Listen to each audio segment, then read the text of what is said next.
Hey guys, what's going on? Kyle here with the Car Guys, bringing you a brand new video. Today I'm going to be bringing you top 5 decks you guys should be playing at the North American World Championship Qualifier. Now, it's going to be some debate on what deck is better than the other. This is my opinion, this is what others' opinions are as well. I've come up together with a few people and we pretty much came up with the content for this video. This is what we truly think is what's gonna go happen with this particular Nationals. And don't get me wrong, I think any deck is contender with card to Demise around. So obviously we're gonna be starting off at number 5 here in a moment. First and foremost, before anything else, if you guys haven't already, definitely check out supergamesinc.com for your Yu-Gi-Oh, Vanguard, Magic the Gathering. I believe they sell Force of Will now, if I'm not mistaken, Pokemon, things along those lines. Definitely check them out. As you see, their logo be right up here, and then also check their link below. Also, they are the greatest sponsor ever created, so definitely go ahead and let them know if you buy anything, the Car Guy sent you. Next, first and foremost, I want to give a big shout out to Sector 6. Sector 6 has helped us out a lot with our jerseys and other things. I'm excited for that. And we're also hosting a Minerva Giant Hand case tournament, all in one, at Super Games Inc., hosted by them, presented by us, on June 25th. That's 2 weeks before Nationals, so definitely be able to have a good time, come play test, and we'll be streaming and having a fun time. Hopefully we can see you guys there. But first and foremost, we're gonna go count down from number 5 to number 1. Obviously number 5, it's gonna be a broad spectrum, and it's gonna be any Demise deck. We have a lot of different variants that you have of decks that could play Demise. You have Yosenjus you could play, you have barrier statues, you have Cliff Forts. Cliff Forts has been the main one right now. And then we've become to see the popularity of Kozmos as of late. Fraser Smith ended up actually doing very well in Providence. I believe was the last YCS, if I'm not mistaken, YCS Providence, with the the Kozmo control with the card of Demise. It proved to be very relevant because if you card Demise, you can just dump the cards into the graveyard, and you have Call and Oasis just to do anything you want with all the cards you dumped. And obviously it's just Tin Can Turbo, do your play, set up with a whole bunch of back row, and tell your opponent have fun. Same thing with barrier statues. All their monsters are Vanity's Emptiness, pretty much. You play Fossil Dino, which is also another built-in Vanity's Emptiness, and then they just play traps. How do you beat it? Well, there's a few ways you can beat it. That video will be in another episode. Cliff Fort's obviously the same thing. You can just flip up like Rivalry along with like Yosenju's the same thing. Rivalry and just Floodgates. Floodgates, Floodgates, Floodgates. All the deck is. So pretty much anything with Demise would be very, very good to play. Just depending on your play style, depending on what you enjoy playing. Number 4 I have is the former pal Odd Eyes Draco deck. Now this particular deck, we've seen the rise of it with the new the Phoenix and the Unicorn, and as well as you play not even the Odd Eyes, but you can play Odd Eyes Fusion, get out of Vortex, and pretty much just outgrind your opponent at that point.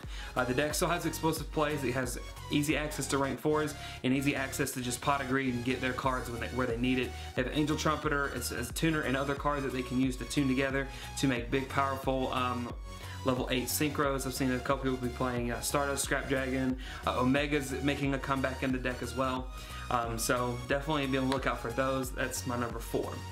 Number 3, I personally believe, first and foremost, that PK Fire. Notice I didn't say Burning Abyss thing. I think PK Phantom Knight Burning Abyss is probably the number 3 pick. You saw, I believe it was Timid Zaman actually winning Providence with the PK Fire variant.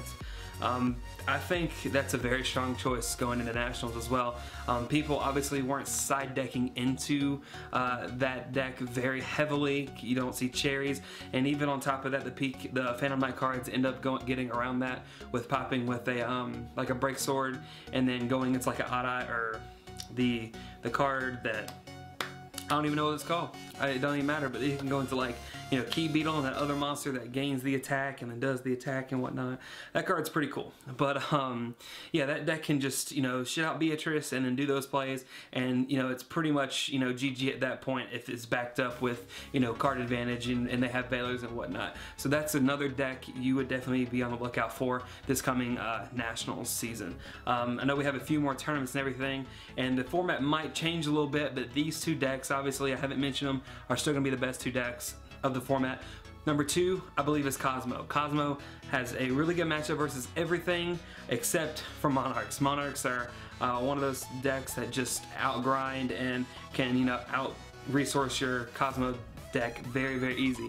But for Kozmos, they have two different variants. They have the combo version, playing Fire King Island. You can make big boards like, you know, F-Zero and like Dark Witch and like Infinity and some back row if they play it like, you know, if they play Call and, you know, Cosmojo. The deck is very powerful if it can do that. On the other hand, there's the pure version. Pure version, you can play, obviously, like I said, Demise. You can play the pure version with the lures. You can play Eclipser. Eclipser is becoming a lot more of a card now due to the whole bunch of back row hate, you know, back row decks that are, you know, coming out in the format with all the Demise decks. Now, with Kozmo, I think the control variant's a little bit more of a safer bet if you haven't tested as much for Nationals.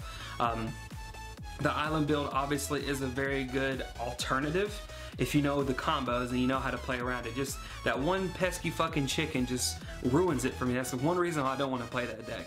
But other than that, the deck is very good. You just don't want to brick. It has a high ceiling, but it has a higher chance of bricking with that ceiling. And that's what you get with most decks. If you have a high ceiling, you have a higher chance of bricking. So Kozmos, you could, I guess, you could kind of put them like on the same scale as Monarchs, but Monarchs obviously is the #1 pick for multiple reasons. I don't think Domain Monarchs are the best version, although I do think that is a very good version. Being able to just outright just win the game if you just have a Domain on the field and no extra deck could be very detrimental to a Draco Pal player or a Burning Abyss player if you end up playing one of those two decks. But with the Kozmo variant, they can, against, you know, XYZ Monarchs, it's really not that good. You can just, they can turn one Erebus you with a Brilliant Fusion and then just go and get right into their combos with Prime and Erebus, pop a card, get a card out of your hand, and you start off with 4 cards or 5 cards in your hand. Turn 1 Ether and Stormforth are another 2 big cards going into this particular Nationals as well. I don't really know how Kozmos can really deal with that. Being able to tribute for an Erebus and then lose another card, so you keep on losing advantage later and later in the game. Another thing you've seen with these XYZ Monarch decks is the utilization of Quick Draw Synchron and to go into the Zulkin card into either like a Michael or like a Crystal Wing Synchro Dragon. Those cards are mind-blowing, and if you can do, you know, a Prime and a Quick Draw into one of those and get out of Crystal Wing, the game is essentially over at that point. The game is going to be very hard to come out of. So, I mean, looking at that particular variant with Monarchs, it's really hard to beat it, not gonna lie. And you would need to draw all the outs, even in the mirror match, to do so. And we'll get in the mirror matches later. That's gonna be another episode for another day. Probably with Blair and myself together. But that's pretty much it for me, guys. Let me know what you think of what the best 5 decks are going into Nationals. Why you think one deck is better than the other. Why you think this one deck is going to be, you know, the reason it'll win Nationals. Things along those lines. I'd greatly appreciate it. If you guys haven't already, click subscribe right there, I believe. We would greatly appreciate it. We're, you know, working on our content. We got lighting. We're getting more cameras, and we're going to become more professional with everything here. But that's pretty much it for me, guys. My name is Kyle with the Car Guys. Don't forget to leave a like if you didn't already like the video. Definitely click F5, refresh it. I guarantee you'll like it a second time. But that's pretty much it for me, guys. Kyle with the Car Guys. See you later. Peace.